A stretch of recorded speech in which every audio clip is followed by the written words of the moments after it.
You know what I think is compassionate? Saving the village from Eggman, like every week. But do I get any props for that? No! Everyone just goes around gasping at me when I call a guy, or people.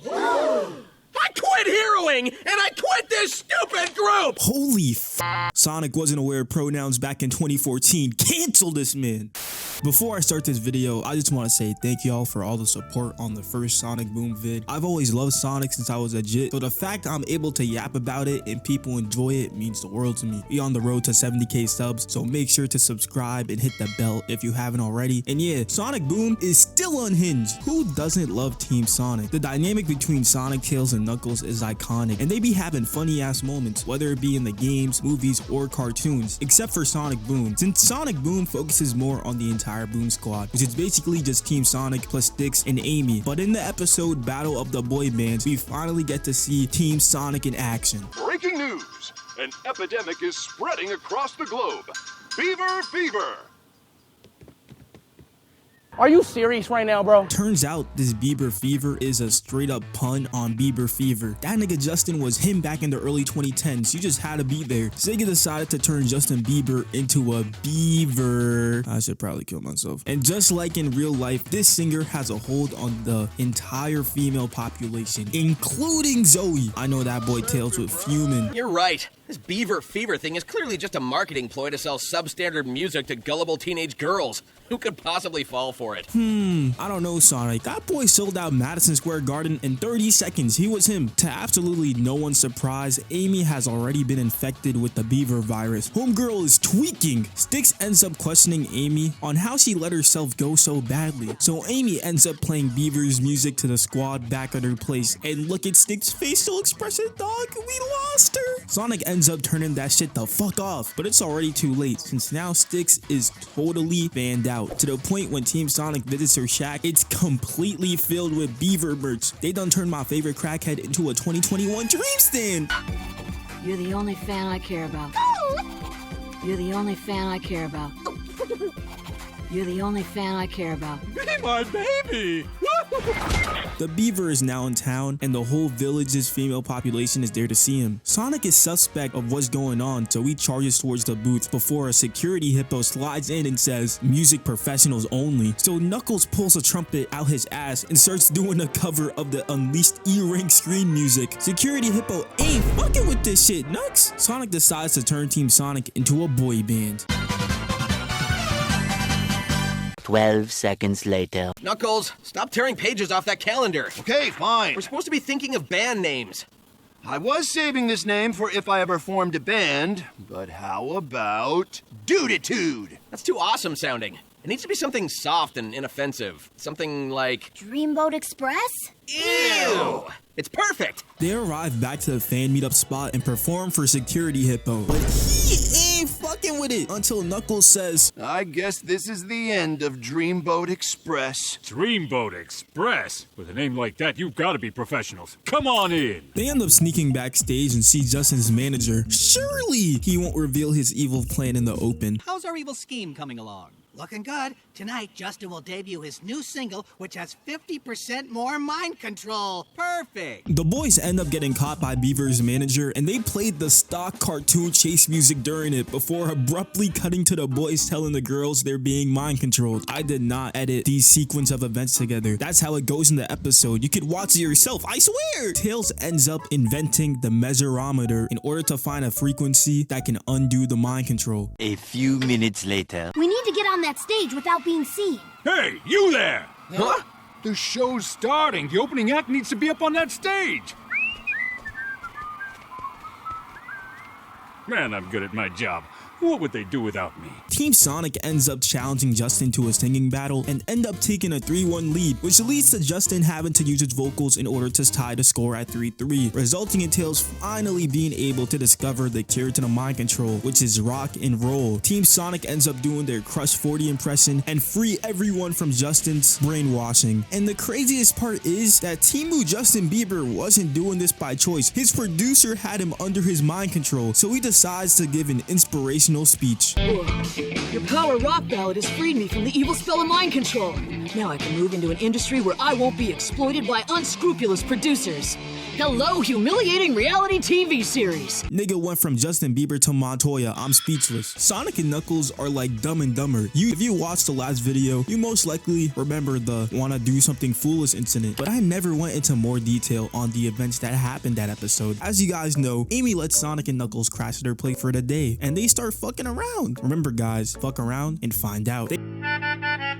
They try to bring the couch outside to let it dry, but it's not small enough to fit through the door frame, so they sit down and recollect their thoughts. What would you do in this situation? A. Call up Amy and tell her the truth. B. Stay and wait for Amy to come home. C. Leave and face Amy's wrath later. Or D. Hit up Sticks. If you chose any of these options, you are completely wrong, since a 1 hour later. They end up arriving at the brodown point where they even end up hugging each other, but this was all part of Eggman's master plan, as he ends up sending a robot to attack the village to use Sonic's love for Amy against him. I'm telling y'all bro, Boom made son Amy canon. Knuckles decides to take the robot head on while Sonic continues to compete in the brodown. Why are we still here? Just to suffer. Knuckles eventually gets pinned down and they end up defeating Eggman's robot, doing something foolish, and Sonic ended up choosing the bro over the huzz. So Dave the intern ends up winning by default. Don't take your eye off him. We gonna get to him soon. I hope someone's been feeding my cat.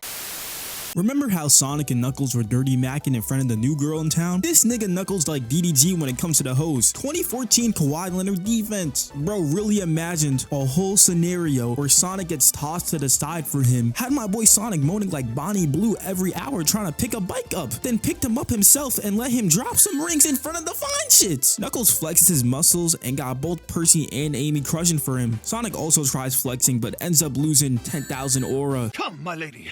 We must go to Casa Details to repair your bicicleta before Sonic does any further damage. Come on, guys! Wait for me! If you're tapped in with the history of Sonic, you know that Sonic Boom on the Wii U was buggy as hell, and one of the most iconic glitches is the Knuckles infinite jump. Keep this in the back of your head for now. This nigga Knuckles ends up imagining a scenario where he literally goes Kaioken and uses a red Hadouken to defeat Eggman, and when he celebrates his victory, both Amy and Sticks are simping for him, and Sonic is a peon. I want to be just like you when I grow up. All in a day's work. I'm starting to notice a common occurrence when it comes to Knuckles' inner fantasies.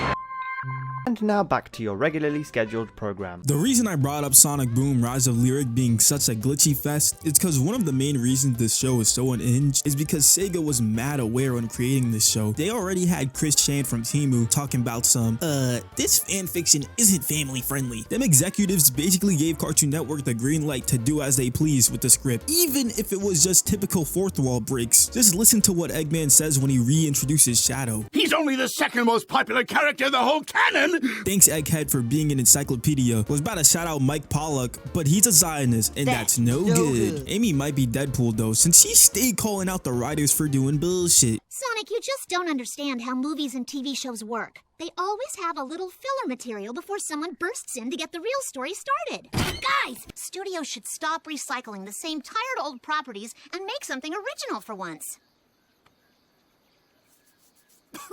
See, even Sonic be doing it sometimes. All right, what's Eggman's angle? He's turned his lair into a resort hotel to pay a small, one-time garbage collection fee. Sounds like the writers are just phoning it in, but just in case, we better go check it out. Coming in for a hard landing, Tails. You got me covered? Roger. Who's Roger? He's talking to me. Roger is a goat and deserves his respect, bruh. Tired of the Roger v. Jason Griffith debates. They act like two legends cannot coexist. Shout out Jermaine! Sonic had a rough transition to 3D is a narrative that's been pushed longer than LeBron has been in the league. And releasing a buggy-ass game while redesigning the characters by spamming them with sports tape and giving Sonic a scarf probably wasn't the brightest idea. Instead of crashing out about it on a story post like a certain indie artist, Sega just took it to the chin and made light of it through their work. Look what I found at the flea market! Dude, is that Tomatopotamus too? That's the best one in the entire series. Tomatopotamus never worked in 3D. Game companies always ruin their beloved franchises. Nah, facts, Knuckles. I hate Sonic Forces and Pokemon Sword and Shield just as much as you do. And they never should have changed the color of Tomatopotamus's legs. But how can I say no to her? She knit me this great scarf. I'm hoping the fans like it more than this one. Ugh. Would you believe me if I told you Sonic Boom pulled the Simpsons and predicted the future? I already showed you how they predicted the actually meme last vid, but y'all not ready for this. I believe this sapphire is yours. Oh no, with Eggman after it, my premiums are gonna shoot through the roof. For some reason, insurance companies hate supervillains, which is weird since they're basically the same thing. Nah, Sega knew about that boy Luigi? How? We gotta talk about Orbot and Cubot. These guys have been a staple of the Sonic franchise ever since Sonic Colors came out, and they're notoriously known for trolling Eggman in the games. So imagine how they act in a show like Sonic Boom. Wakey, wakey. But I have Bakey.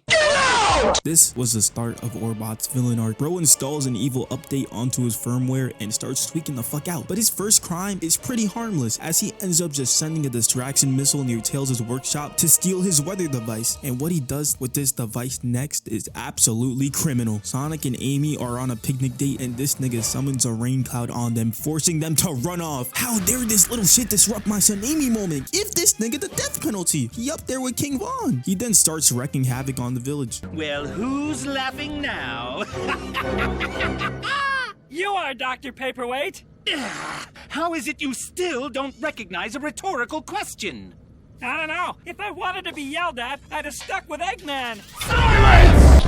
I am Paul Demon Trainees! They end up getting absolutely decimated by the Boom Squad, and Cubot is tired of Orbot being a menace, so he hits him with the... Up for charades. And they head towards their next adventure. They end up going on a quest to search for Eggman's missing tools, but end up getting caught in a trap. But Cubot with a hat pulls up, and turns out this is just one of many failed Cubot prototypes. These failed prototypes somehow managed to escape Eggman before he could turn them to scraps. Don't ask how there's conveniently a vent that leads to the outside, chilling behind a poster in a random ass room. Just enjoy the fucking vid. Since they're all failed Cubots, they have the combined IQ of -1, and once they find out Cubot is the finished product, they start treating him like Lasan al-Gaib. His first mission is to repair Cubot, so he slams a hammer on her before calling Tails over to repair her for him. And after she's fixed, Orbot and Cubot begin to walk away. But the Cubots end up making the real Cubot their king. Before Eggman returns, we need to move you all to a place where you'll be safe. Relatively safe. Yeah, these Cubots aren't the brightest. Next up in the Orbot and Cubot Chronicles is the day Cubot became sentient. Eggman ends up inventing an anti-gravity machine since he's tired of his mail always getting blown away by the wind. And Cubot decides to use it as a hat, and it fucks with his brainwaves as he literally starts ascending. Manso's picking everyone in the town up one by one until he reaches true enlightenment. It's all so clear now, as if I'm seeing the world from a new perspective. Nigga think he the honored one. Bro, you are not Gojo. Shit's looking like it's GG for the townspeople, since if they keep going up, everyone will die from a lack of oxygen. But what will it take for Sonic to lock in and save the day? You're free now, free to express yourself. Oh no, the last thing we want is Amy expressing herself. We gotta do something! Sonic and Tails put on their anti-gravity suits and soar towards Cubot on the tornado, and Sonic disables the machine is what should have happened, but instead he just put it in reverse and everyone is glued to the ground. But Knuckles digs his way underground, destroys it, and saves the day. There's a lot of controversy in the Sonic community when it comes to how people want Sonic portrayed. You got the Western interpretation version of Sonic sucks cause of all the translation errors. I mean shit, they not wrong. Sonic be packing niggas for no reason in the English dub. Half the community prefers when Sonic acts like a nonchalant dreadhead and speaks through his actions instead of his words. But I've been replaying Sonic Unleashed on PC. Don't ask how, by the way. I totally didn't get the ROM off of. I'd say Unleashed Sonic is the perfect blend between snazzy and confident. No one wants another Baldy McNose hair incident again, but the movies have kinda gone all in on making Sonic a yapper. Konnichiwa! I think I might have been the only 19-year-old who laughed at this joke in the theater. Sonic Boom is easily the best portrayal of this version of Sonic, and I think the reason nobody complains is because it's in an alternate universe. So Boom Sonic gets a pass for being a super hot fire clone. Boom Sonic got some classic ass lines like, "Just because it's the end of the world doesn't mean I shouldn't look my best. Stop. You're pure evil. Why are you coloring my arms?"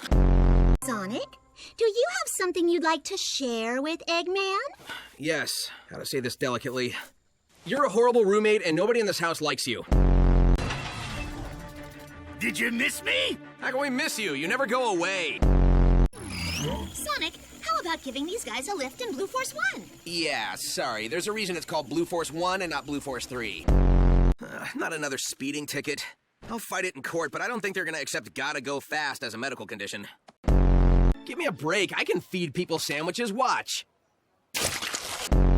the best episode that showcases his sassy attitude is 3 minutes or less. Sonic becomes employed as a Madburger delivery boy. Madburger ends up announcing their new delivery service where they promise to deliver in 30 minutes or less, and if they fail to deliver your order on time, it becomes free. To nobody's surprise, Dave arrives 3 hours later and hands the Boom Squad an invite to the Madburger focus group. They end up going and Sonic calls the service shit, claiming that he could deliver in 3 minutes or less. If you can do it in 3 minutes, you just got yourself a job. You couldn't pay me to work here. We're not going to pay you. You think just because we're a global corporation that our employees deserve to make a living wage? Damn, shout out Sega for exposing American work culture. But I can compensate you in a chili dog for every successful delivery.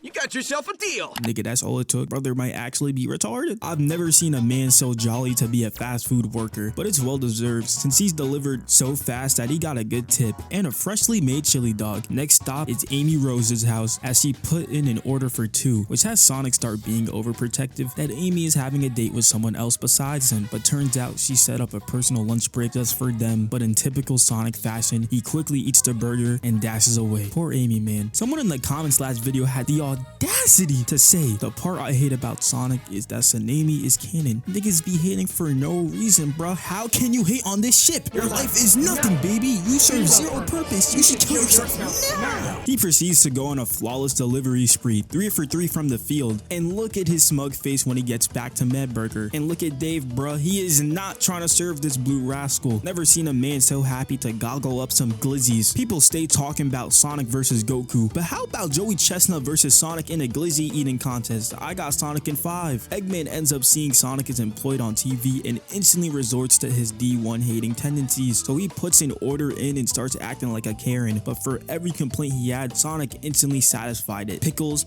mayo, and the whole fucking condiment booth. He even tries to put in an order to a fake address later, but they instantly catch him in the act like he's a Scooby-Doo villain. Later. So, what is this complicated plan of chaos? I'm going to attack him when he leaves Madburger and make him late for his deliveries.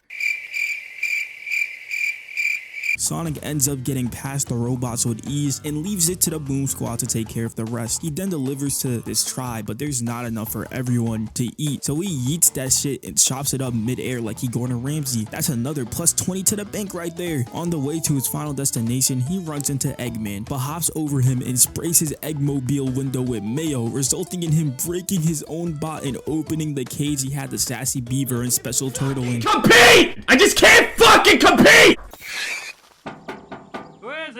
It's Sonic with your delivery. Sonic's not here. No, man, I'm Sonic. Who is it? It's me, Sonic. Open the door. I have your delivery. Sonic? Yeah, Sonic, open up. Sonic's not here, man.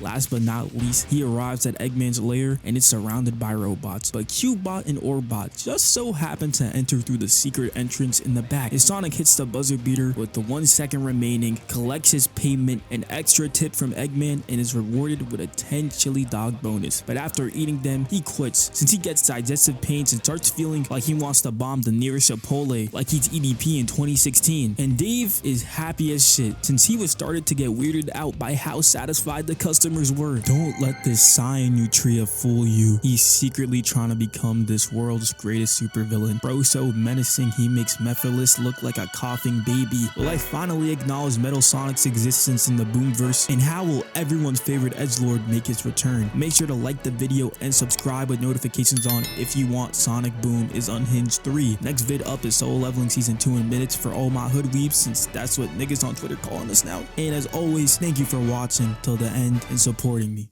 Sonic Boom, it's your